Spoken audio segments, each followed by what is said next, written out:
ನೋಡ್ತಾ ಇದ್ದೀರಿ Uppe news channel. ನಾನು ನಿಮ್ಮ ಅನಿಲ್ ಕುಮಾರ್ ಸಿಂಧೆ. ಚುಡುಗುಪ್ಪ ಪೊಲೀಸ್ ಠಾಣೆ ಪರಿವೀಕ್ಷಣೆ ಮಾಡಿದ SP ಚನ್ನಬಸಣ್ಣ ಲಗೋಟೆ.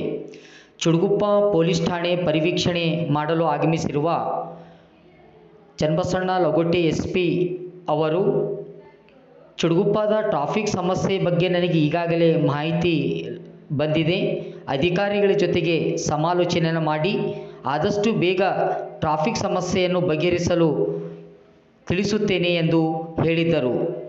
ಅದಕ್ಕಾಗಿ ಸಾರ್ವಜನಿಕರು ಕೂಡ ಇದಕ್ಕೆ ಸಹಕಾರ ನೀಡಬೇಕಾಗಿ ಅವರು ಕೇಳಿಕೊಂಡರು.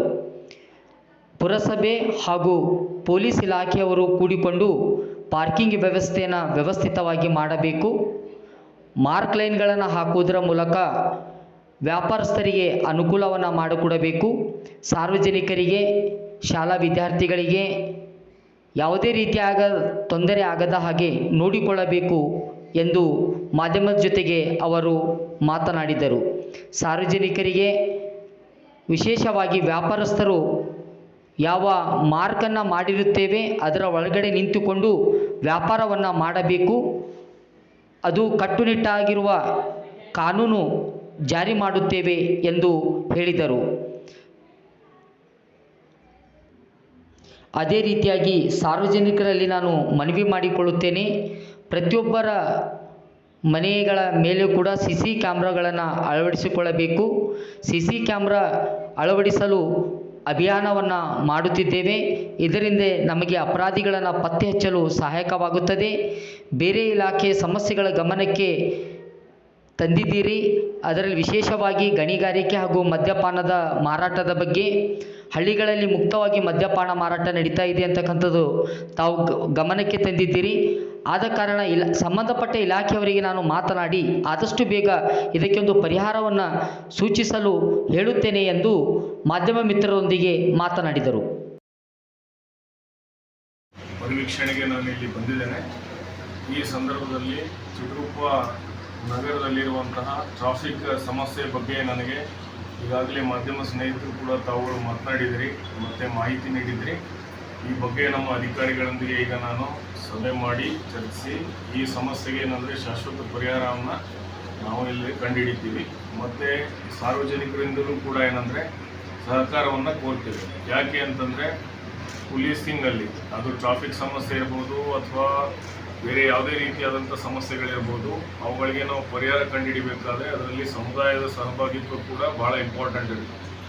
ಈಗ ಅಡ್ಡಾದಿಡ್ಡಿಯಾಗಿ ಸಾರ್ವಜನಿಕರು ಪಾರ್ಕಿಂಗ್ ಮಾಡೋದ್ರಿಂದ ಉಳಿದ ಏನು ಸಾರ್ವಜನಿಕರು ಓಡಾಟಕ್ಕೆ ತೊಂದರೆ ಆಗ್ತದೆ ಅನ್ನುವಂಥದ್ದಾಗಲಿ, ಅಥವಾ ಮಾರುಕಟ್ಟೆ ಸಮಯ ದಿವಸ ಏನು ಮಂಡೇ ಏನು ಮಾರ್ಕೆಟ್ ಆಗ್ತದೆ ಆ ಸಂದರ್ಭದಲ್ಲಿ ಅವರು ಎಲ್ಲಂದ್ರಲ್ಲಿ ಏನಂದರೆ ಪಾರ್ಕ್ ಮಾಡಿಬಿಟ್ಟು ವ್ಯಾಪಾರಕ್ಕೆ ಹೋಗೋದ್ರಿಂದಾಗಿ ಉಳಿದ ಸಾರ್ವಜನಿಕರು ಕೂಡ ಓಡಾಡುವವರಿಗೂ ಕೂಡ ತೊಂದರೆ ಆಗ್ತದೆ. ಸೊ ಈ ಹಿನ್ನೆಲೆಯಲ್ಲಿ ಆಲ್ಟರ್ನೇಟ್ ಆಗಿ ಕಡ್ಡಾಯವಾಗಿ ಪಾರ್ಕಿಂಗ್ ಮಾಡಿಸುವಂಥದ್ದು, ಆಡ್ ಡೇ ಇವನ್ ಡೇ ಅಂತ ಏನು ಹೇಳ್ತೀವಿ ಅದನ್ನು ಜಾರಿ ಮಾಡಿಸುವಂಥದ್ದು ಮಾಡ್ತೇವೆ. ಮತ್ತು ಈ ಏನು ಸ್ಟ್ರೀಟ್ ಹಾಕರ್ಸ್ ಇದ್ದಾರೆ ಅವ್ರಿಗೆ ಒಂದು ಸ್ಥಳದಲ್ಲಿ ಏನಂದರೆ ನಿಂತ್ಕೊಂಡು ಅವರು ವ್ಯಾಪಾರ ಮಾಡಬೇಕು, ಅದನ್ನು ಮಾರ್ಕ್ ಮಾಡಿ ಕೊಡ್ತಾರೆ. ಪೊಲೀಸ್ ಇಲಾಖೆ ಮತ್ತು CMC ಅವರು ಏನಂದರೆ ಜೊತೆಗೆ ನಿಂತ್ಕೊಂಡು ಅದನ್ನು ಮಾರ್ಕ್ ಮಾಡಬೇಕು. ಆ ಮಾರ್ಕ್ಗಿಂತ ಮುಂದೆ ಬಂದವರು ವ್ಯಾಪಾರಗಳನ್ನು ಮಾಡಬಾರ್ದು ಅನ್ನುವಂಥ ಕಟ್ಟುನಿಟ್ಟಾಗಿ ಇದನ್ನು ಜಾರಿ ಮಾಡ್ತೇವೆ. ಮತ್ತು ನಮ್ಮ ವಿಶೇಷವಾದಂತಹ ಪೊಲೀಸ್ ಗಸ್ತು ವ್ಯವಸ್ಥೆ ಕೂಡ ನಾವೇನಂದರೆ ಟೌನಲ್ಲಿ ಅಳವಡಿಸ್ತೇವೆ. ಇದಲ್ಲದೇ ಸಾರ್ವಜನಿಕರಿಗೆ ನಾನು ಮನವಿ ಮಾಡೋದೇನೆಂದರೆ, ಬೀದರ್ ಜಿಲ್ಲೆ ಪೊಲೀಸು ಈ ವರ್ಷ ನಾವು ಏನು ಅಂದರೆ ಪ್ರತಿಯೊಬ್ಬರು ಮನೆಗಳಿಗೆ CCTV ಕ್ಯಾಮ್ರಾಗಳನ್ನು ಅಳವಡಿಸಬೇಕು ಅನ್ನುವಂಥ ಅಭಿಯಾನವನ್ನು ಮಾಡ್ತಾ ಇದ್ದೇವೆ. ಯಾಕೆಂದರೆ ಈಗ ನಾವು ಪ್ರಾಪರ್ಟಿ ಅಫೆನ್ಸಸ್ಸಲ್ಲಿ 70% ಅಷ್ಟು ಡಿಟೆಕ್ಷನ್ ಮಾಡಿದ್ದೀವಿ ನಾವು ಕಳೆದ ವರ್ಷ. ಇದು 10 ವರ್ಷಗಳ ಒಂದು ಇತಿಹಾಸದಲ್ಲೇ ಅತ್ಯಂತ ಹೆಚ್ಚು ಡಿಟೆಕ್ಷನ್ ಮಾಡಿರುವಂಥದ್ದು ಸಾಧ್ಯ ಆಗಿದೆ. ಇದು ಯಾಕೆ ಅಂತಂದರೆ, ಒಂದು ಪೊಲೀಸ್ ಇಲಾಖೆಯಲ್ಲಿ ನಮ್ಮ ಸಿಬ್ಬಂದಿಗೆ ನಾವು ಒಳ್ಳೆಯ ರೀತಿಯಲ್ಲಿ ತರಬೇತಿ ಕೊಟ್ಟು ಕ್ರೈಮ್ನ ಪತ್ತೆ. ಎರಡನೇ ಕಡೆ ಏನಂದರೆ ಸಾರ್ವಜನಿಕರು ಏನು CCTVಗಳನ್ನು ಅಳವಡಿಸಿದ್ದಾರೆ ಮತ್ತು ಇಲಾಖೆಗಳಿಂದ ಕೂಡ ಅಳವಡಿಸಿರುವಂತಹ CCTVಗಳಲ್ಲಿರುವಂತಹ ಫುಟೇಜಸ್ನ ಅನಾಲಿಸಿಸ್ ಮಾಡಿ ಅದರಲ್ಲಿ ಏನಂದರೆ ಸಂಶಯಾತ್ಮಕ ವ್ಯಕ್ತಿಗಳನ್ನು ನಾವು ವಶಕ್ಕೆ ತೆಗೆದುಕೊಂಡು ವಿಚಾರಣೆ ಮಾಡಿದ್ದಕ್ಕಾಗಿ ಇವತ್ತು ಡಿಟೆಕ್ಷನ್ ಆಗಿದೆ. ಆದ್ದರಿಂದ ಸಾರ್ವಜನಿಕರಲ್ಲಿ ನಾವು ಈ ವರ್ಷ ಎಲ್ಲ ಠಾಣೆ ವ್ಯಾಪ್ತಿಗಳಲ್ಲಿ ಮನವಿ ಮಾಡ್ತಾ ಇದ್ದೀವಿ, ತಾವುಗಳು ಏನಂದರೆ ಹೆಚ್ಚೆಚ್ಚಾಗಿ ತಮ್ಮ ಮನೆಗಳಲ್ಲಿ CCTV ಕ್ಯಾಮ್ರಾಗಳನ್ನು ಅಳವಡಿಸಬೇಕು. ಹೊರಗಡೆ ಏನಂದರೆ ರೋಡ್ಗೆ ಫೇಸಿಂಗ್ ಆಗಿ ಆ ವಿಷಯದಲ್ಲಿ ತಮಗೇನಾದರೂ ಟೆಕ್ನಿಕಲ್ ಗೈಡೆನ್ಸ್ ಬೇಕು ಅಂದರೆ ಯಾವ ಥರ ಅಳವಡಿಸ್ಬೇಕು ಏನು ಅನ್ನುವಂಥದ್ದು ಬೇಕು ಅಂದರೆ ಪೊಲೀಸ್ ಠಾಣೆಯಿಂದ ಪೊಲೀಸ್ ಅಧಿಕಾರಿಗಳು ನಾವು ಅವರಿಗೆ ಇದಕ್ಕೆ ಸಹಾಯ ಹಸ್ತನ್ನು ನಾವು ಚಾಚಿಸ್ತೇವೆ. ನಾವು ಆದಷ್ಟು ಹೆಚ್ಚು CCTV ಅಳವಡಿಸಬೇಕು. ಇತ್ತೀಚೆಗೆ ತಾವು ಗೊತ್ತಿದೆ, ಬೀದರ್ ನಗರದಲ್ಲಿ ಒಂದು ಮಗು ಏನಂದರೆ ಅಪಹರಣ ಆದಂಥ ಪ್ರಕರಣದಲ್ಲಿ ನಾವು 3 ದಿವಸದಲ್ಲಿ ಪತ್ತೆ ಮಾಡಲಿಕ್ಕೆ ಸಾಧ್ಯ ಆಯಿತು. ಅದು ಏನಂದರೆ ಬಿಕಾಸ್ ಆಫ್ CCTV. ಸೊ ಆದ್ದರಿಂದ ಇಂತಹ ಸಾಕಷ್ಟು ಪ್ರಕರಣಗಳು, ಉದಾಹರಣೆಗಳು ನಮ್ಮ ಹತ್ರ ಇದ್ದಾವೆ.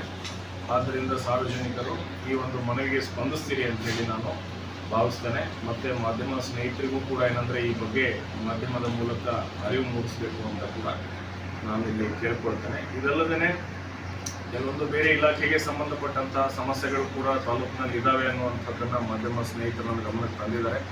ಅದರಲ್ಲಿ ಏನಂದರೆ ಈ ಮೈನಿಂಗ್ ಆ್ಯಕ್ಟಿವಿಟಿ ಬಗ್ಗೆ ಇದ್ದಿರ್ಬೋದು, ಅಥವಾ ಏನಂತಾರೆ ಹಳ್ಳಿಗಳಲ್ಲಿ ಈ ಸಾರಾಯನ್ನು ಮದ್ಯ ಮಾರಾಟದ ಬಗ್ಗೆ ಇದ್ದಿರ್ಬೋದು. ಇದನ್ನು ಏನಂದರೆ ಆಯಾ ಇಲಾಖೆಯ ಅಧಿಕಾರಿಗಳೊಂದಿಗೆ ಸಮನ್ವಯತೆ ಸಾಧಿಸಿ ಇವುಗಳನ್ನು ಕೂಡ ಏನಂದರೆ ಕಂಟ್ರೋಲ್ ಮಾಡಲಿಕ್ಕೆ ನಾನು ಅಧಿಕಾರಿಗಳಿಗೆ ಸೂಚನೆಯನ್ನು ನೀಡ್ತೇನೆ.